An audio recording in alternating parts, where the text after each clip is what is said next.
Babushka, retold and illustrated by Charles Mikolaycak, an old Russian folktale. One night, a long, long time ago, Babushka was sweeping the floor of her little cottage. She lived there alone, and all who knew her said she was the best housekeeper in the village. Every day Babushka swept, polished, and dusted to keep the cottage bright and shining.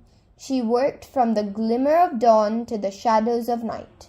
And this night was no different.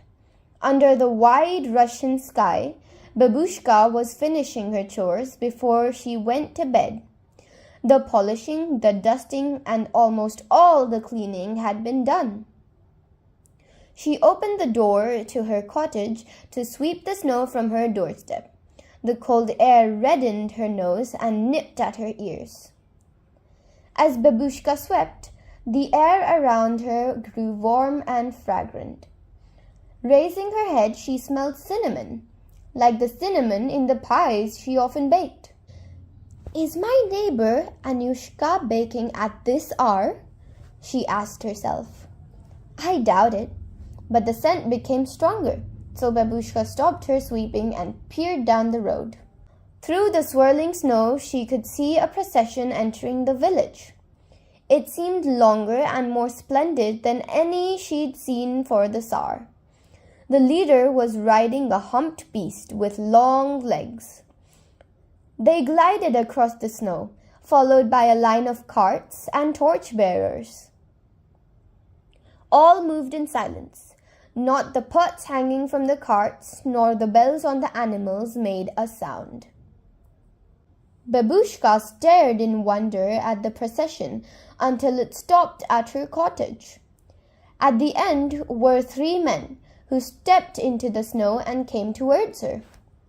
The first wore a turban, the second had ribbons in his hair, and the third, whose skin was black, wore a many-fringed robe. The black man gestured towards the sky and asked, "Do you also follow the star?" Babushka looked through the falling snow and saw a bright, shimmering light. The man with the turban began. "That star will lead us to the king," finished the man with ribbons in his hair. The black man put his hand on Babushka's sleeve and said, "Come with us. We will take you to the king, and you can look into his face and share his delight when he sees the gifts we bring him." Babushka was confused. Leave her little cottage? "Oh, no, sir," she said. "I have to polish and sweep all day." But before she could finish, the 3 men turned and stepped into their cart. The black man nodded, and as silently as the procession halted, it proceeded on its way. The still confused Babushka watched until the torches grew dim and disappeared into the darkness. The next morning, when Babushka awoke, her mind was full of thoughts of dusting, sweeping, and polishing. She jumped from her bed to begin her chores. She went to the corner to get her broom. It wasn't there. Frantically, she looked everywhere, in the cupboard, under the bed, even on top of the warm stove. In desperation, Babushka opened the cottage door. There she saw the broom, buried by the night snow. Wrinkling her nose, Babushka again smelled cinnamon.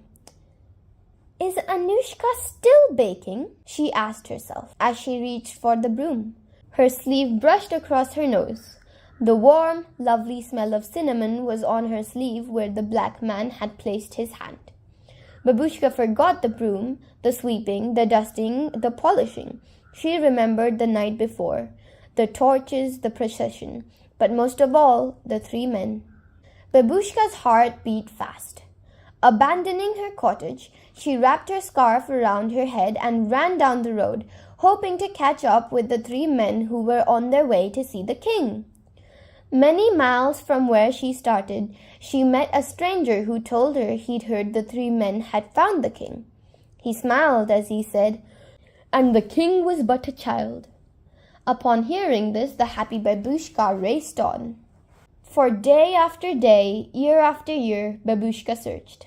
Every time she gazed into the eyes of a child, Babushka hoped it would be the king. Her hair lost its golden color and turned silver. Her clothes were becoming worn and tattered and were often repaired. She forgot the cottage that had become covered with snow, the colored walls that had faded, and even the warm stove that had grown cold. Remembering the 3 men, she kept sweets or small toys in the pocket of her apron. They would be her gifts to the child, the king, when she could look on him.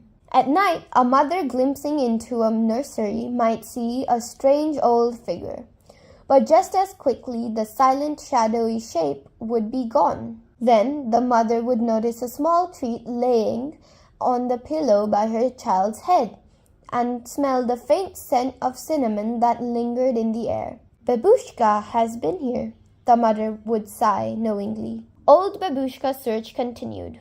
She visited villages and cities, houses and castles, always leaving behind the scent of cinnamon and a gift.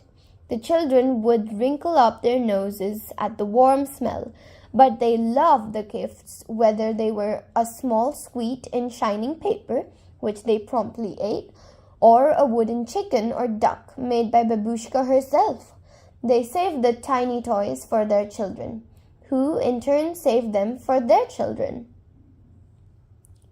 So on, day after day, today and forever, Babushka continues her search.